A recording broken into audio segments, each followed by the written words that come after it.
Hello YouTube. Sorry it's been a while since I've been focusing a lot on these videos. It's been about 110 degrees here, just like in a lot of America right now. We're frying here in central Pennsylvania. It's been kind of hard to want to turn on a hot oven and actually bake this time of the year, but first, I wanted to talk about one of my all-time favorite hobbies is these.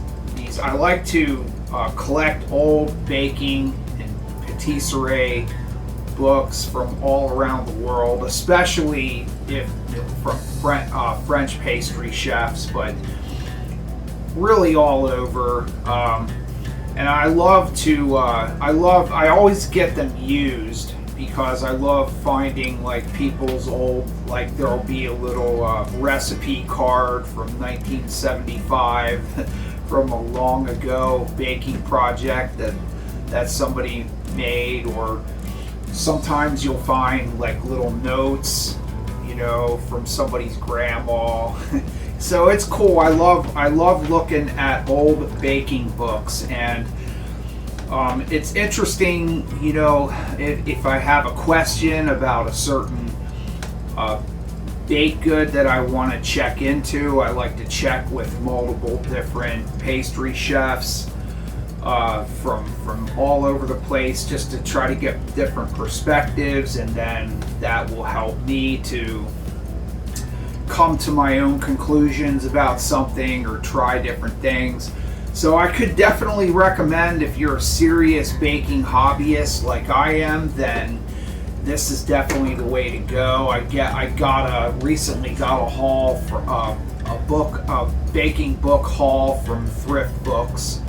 So a lot of them are surprisingly, books that were $40 and $50 coffee table books. Sometimes you can pick up for $20, So anyway, as far as summer baking projects, I do plan on getting back to it now, and for right now, I thought it's the perfect time for summer tarts.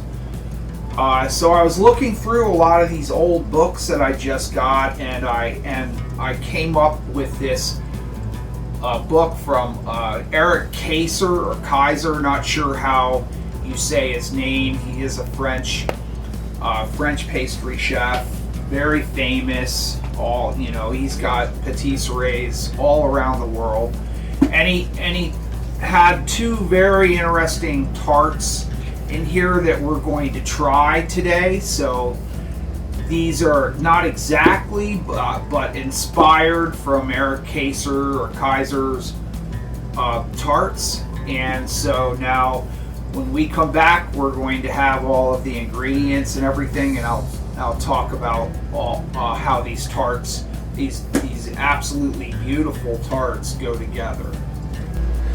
So we're going to be working on two different tarts here today. The first one is going to be it's supposed to be apricots, but I could not find good organic apricots. They usually the organic ones get snatched up right away, but I did find organic nectarines, and they smell absolutely divine. So we're using nectarines in lieu of the apricots, but everything else in Eric Kaiser's tart is essentially going to be the same. And then we're also going to be doing a tart au citron meringue, which is just a lemon tart with meringue toasted on top. These are organic lemons. Definitely could recommend using organics. And same thing here with the tart dough. That's the first thing we're going to work on here, is pot sablé, which is a sweet tart dough. It's this one is fortified with eggs here, and I do like to do my tart dough and pie dough, things like that, by hand, unless it's a really large recipe. The recipe that I'm going to give you down in the description box is going to give you enough tart dough to do 4 9-inch tarts, I believe it is. So you can always just cut that in half if you don't want so much tart dough. I always go through it for different things. So the first thing I'm going to do here with this tart dough is just pour in the granulated sugar, and I'm going to give this amount of tart dough about a half teaspoon here of just sea salt.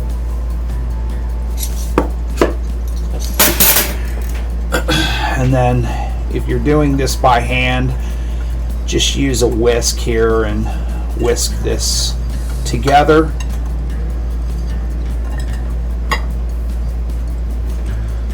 So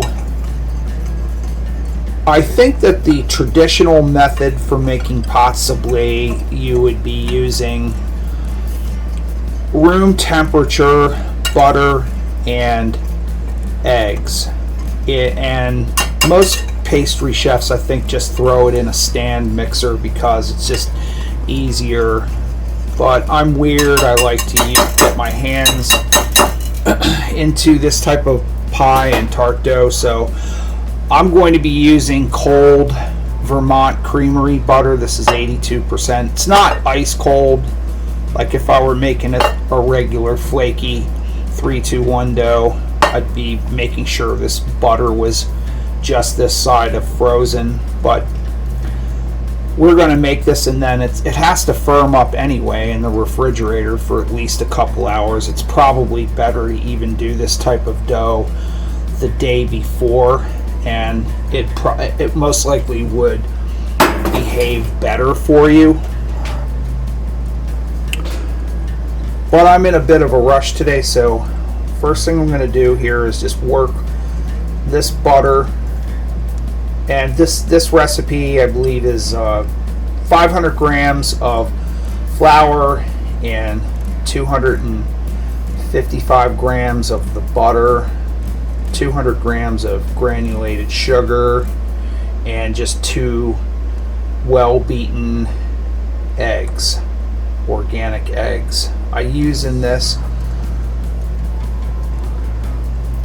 The reason why, I think I've said this before on this channel, that I like to do the pie and tart dough by hand is because I always feel like when I put this in the stand mixer it gets overworked, and I like the texture and how flaky and nice the pie dough, tart dough turns out if you just work the butter in like this. And working with the butter cold definitely makes this process a lot easier to do without over mixing and developing the gluten in the flour, which you don't want in a pie dough.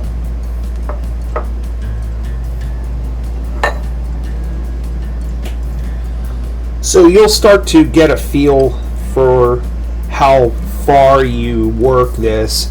I like to work it till there's still some visible pieces of the butter in there, and so I'm not trying to turn this into a flour and butter paste. I'm trying to leave little pellet sized pieces of the butter in there. I think that's best.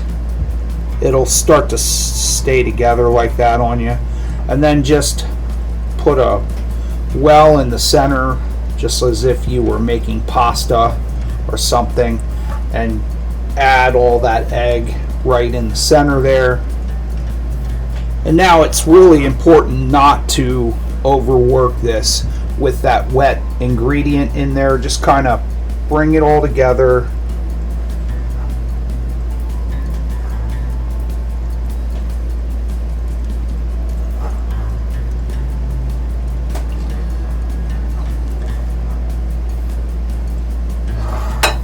The motion that I'm making is almost like just working it through my palms like that. And that's really about as far as I want to be working that. You can probably see there's pieces of butter still in there. Everything, the egg is worked into it. So I'll probably divide this up into approximately 4/4, and each one I'm just going to kind of put into a disc like this.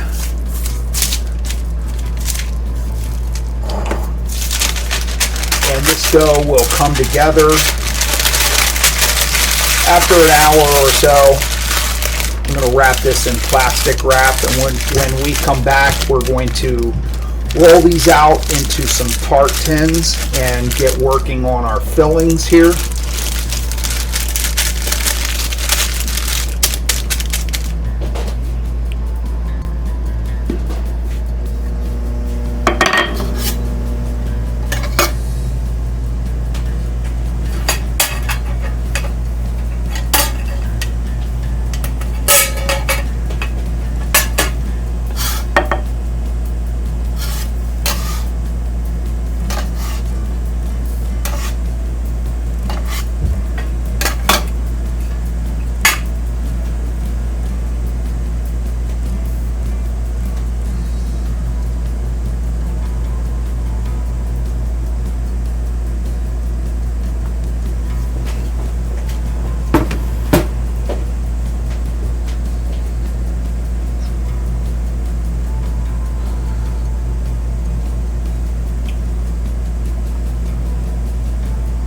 So push the tart dough down, don't pull it. You want to push the tart dough down instead of pulling. It's hot in here, so I have to work very quickly with this.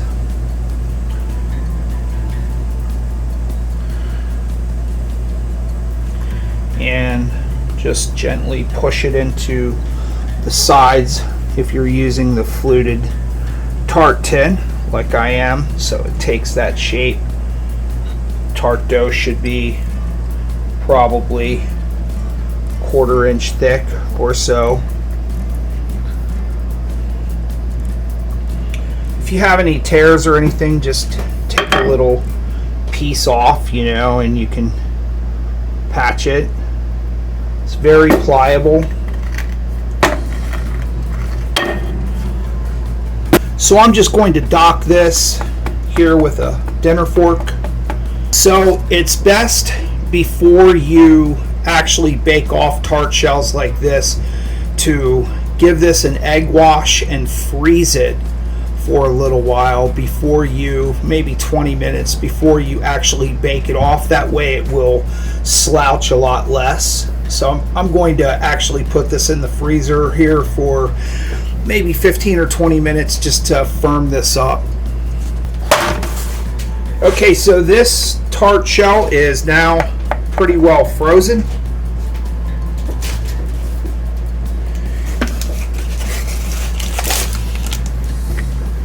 This tart shell is now pretty much frozen solid, and just take a piece of parchment here. Make sure your oven is already preheated to, I'm just using 375 right now because my convection oven has hot spots, and just, you know, put some pie weights, or I just use black beans most of the time. You can save these and reuse them. And I'm just going to give this a quick 10-minute or so blind baking, and then I'm going to egg wash it and put it back in the oven for a second. And what that does is, when you're putting in more moist fillings like this frangipane, it keeps the shell crisp a little bit longer, so that's a good thing. So let's bake this off first for a minute. So while your tart shell is baking off, you can deal with these. If you're using nectarines, The skin is very edible. I mean, these are organic and extremely juicy. You just want to wash them real good, but they're delicious and they add a splash of color. Now, if they were peaches, I'd probably take the skin off. Apricots and nectarines, really, you don't need to. But you could do this exact frangipane tart with a lot of different fruits. You could use berries, you could use apples. There's all kinds of possibilities with this almond cream. But just, these are obviously stone fruits, so best way is just cut them like that and then give them a little twist. Now, these are very ripe, so it'll come away from the stone. And now the best tool for this job is a little item called a melon baller, and for some unknown reason I cannot seem to find mine, which is very frustrating right now. But you could use a spoon and just kind of, if it's nice ripe fruit like this, which it should be, and just kind of dig that stone out of there best as you can. These are stubborn.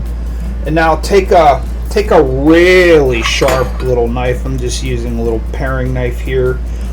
Put that on a bias there and cut down slices like that carefully.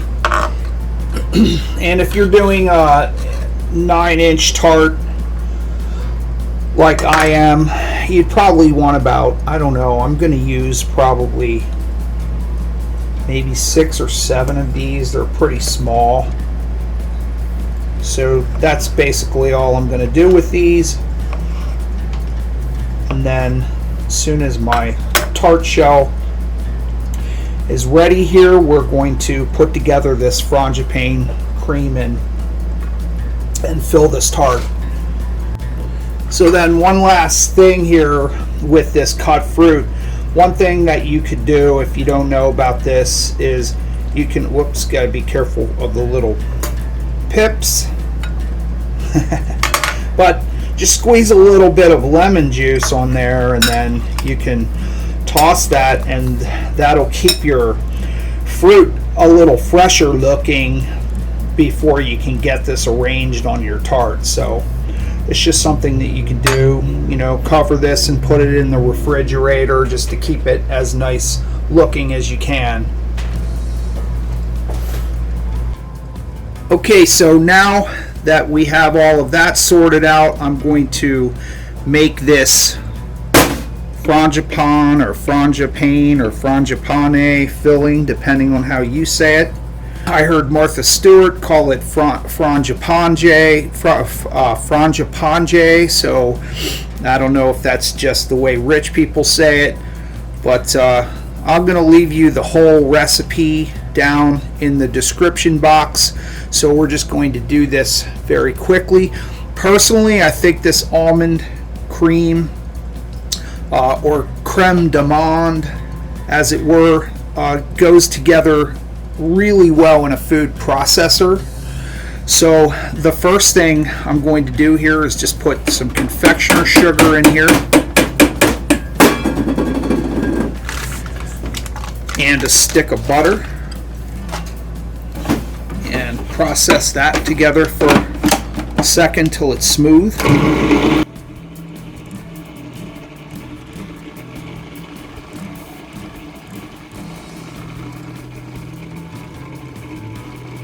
And that was room temperature butter. Then put the almond flour, Bob's Red Mill almond flour, extra fine, skinless, in there. If you do it this way in the food processor, it makes it so simple. It comes together so quick and easy. It's really not a big deal. So, cornstarch,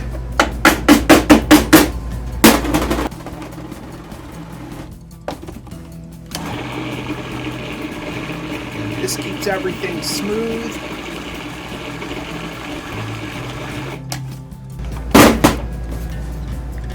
This here is pastry cream, creme pat.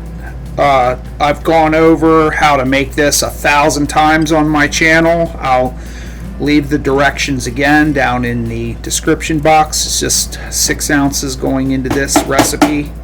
So just keep smoothing everything out.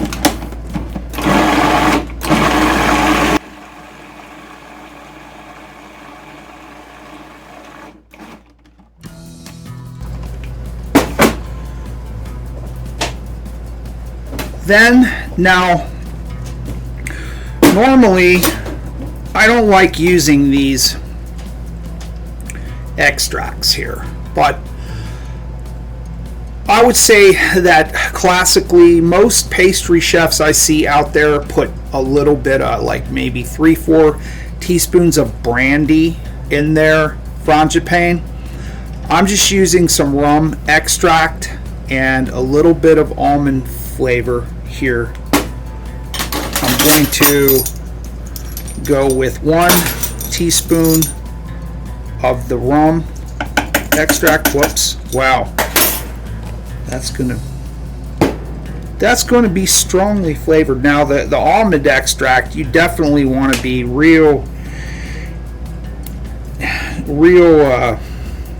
ginger with this, so to speak. This stuff will blow your doors down. I don't really care for almond extract really that much. I'm probably just going to put a very scant half teaspoon in there.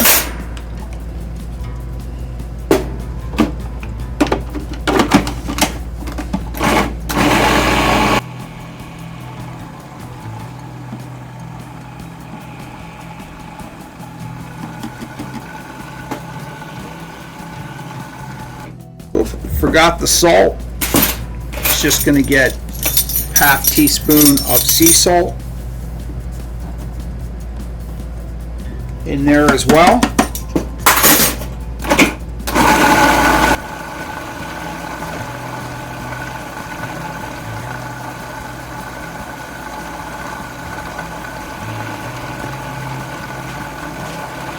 And then last but not least, we have 1 egg and 1 yolk going into this.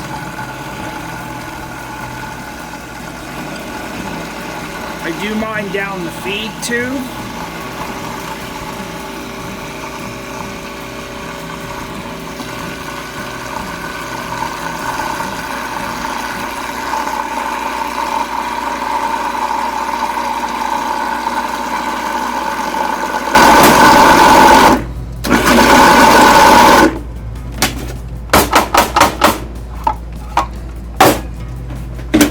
So there you have it. It's nice and smooth. No muss, no fuss. Tastes like heaven.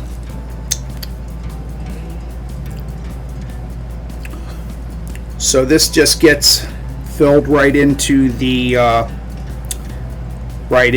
tart shell. Also, I should have remembered. Forgot, I like a little bit of vanilla in mine. That's my own addition to this recipe, so you can leave it out.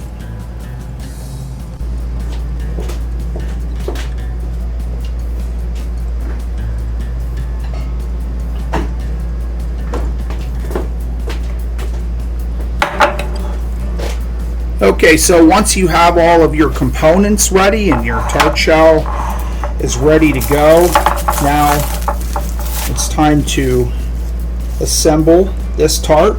I'm going to put probably about about that much of it right into the frangipane and just kind of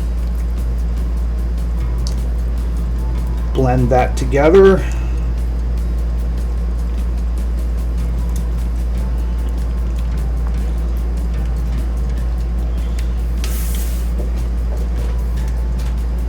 So then just fill your tart. So then spread this evenly. So then, depending on how fancy you want to get, you can arrange your fruit, whatever type of fruit you're using. If you're just using berries or something like strawberries or blueberries, you can just throw it on top and call it a day. Since I have these nice organic nectarines, you don't find them nice and ripe like this, except in the summer usually. I think they do bring in some stone fruit from South America or someplace else, but it's just never as nice, of course.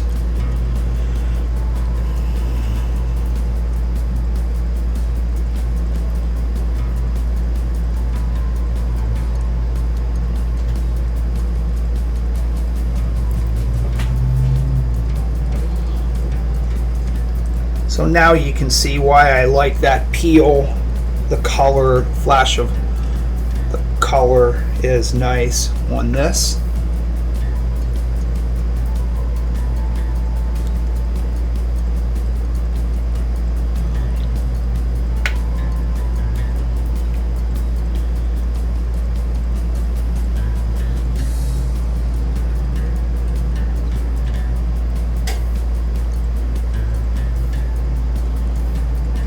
Just enough.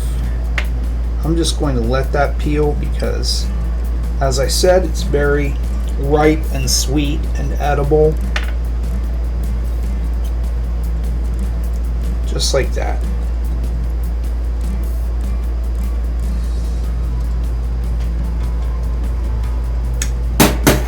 So now I'm going to bake this off at 325. It should take about a half an hour. We'll have a look at this in a little while here. Okay, so our Nectarine Frangipane Tart took about 35 minutes or so in a 325 degree oven. So now we get to do the fun part. I like to garnish these. I'm going to put a little bit of granulated sugar on top here first. Not a huge amount. This is just for effect, really. A little bit of sweetness. And then I'm going to take my torch here and just kind of. So this is just basically for effect. You can totally skip this.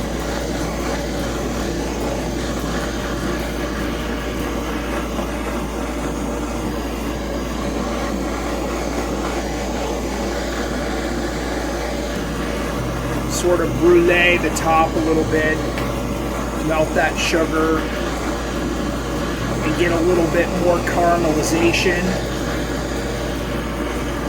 Kind of crisp up the skins there.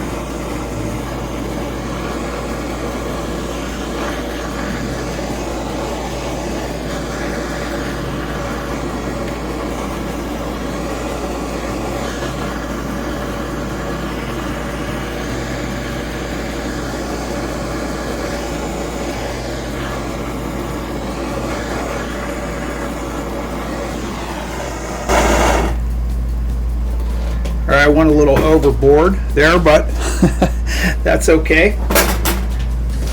And now I'm going to put this, I got some of this organic apricot fruit spread here, and I was trying to melt it out, but this type of spread, it just doesn't seem to want to really melt into a nice glaze. But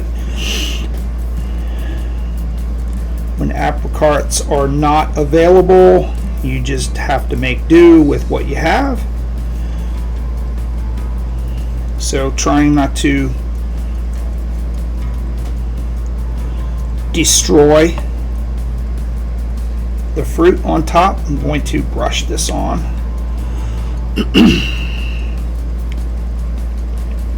Again, it's just kind of gilding the lily. You definitely don't have to do any of this, but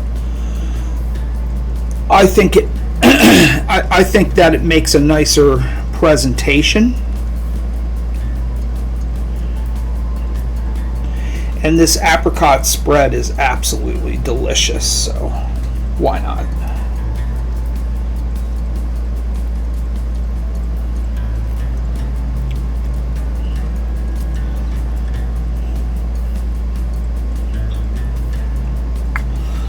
So then, last but not least, I noticed that in Eric Kaser's original tart that I got the inspiration for this, he put some chopped pistachio on top. So I'm going to do that as well here.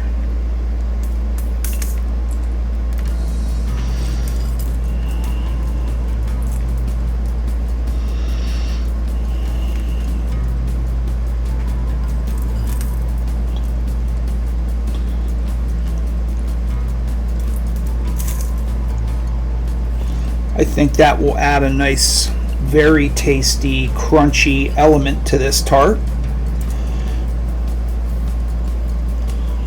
And a depth of flavor, not to mention. So just, you can press these into that glaze a little bit and they'll stay better.